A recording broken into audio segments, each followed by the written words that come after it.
Now that your sidewall columns and girts are installed, you are ready to install your roof trusses.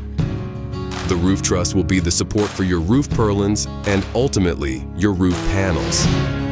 For this example, we are using Worldwide Steel's web truss column and roof beam framing system. Your building kit may have location-specific roof trusses.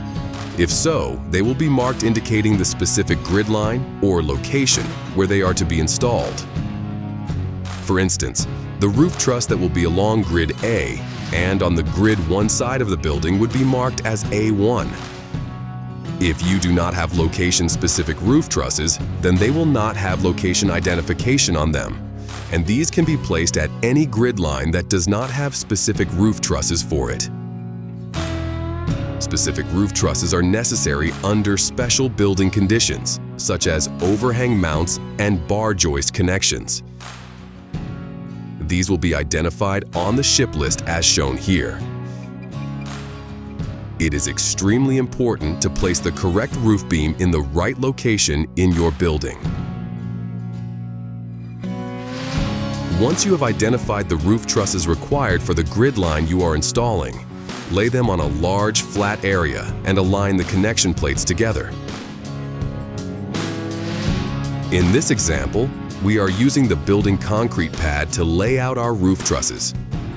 Be very careful when moving the steel trusses around on a concrete pad, as they can easily damage the concrete if dragged or dropped. The hardware required to bolt your trusses together will be identified on your shipment list in the Truss Hardware List section as bolts or nuts used at parallel truss ridge.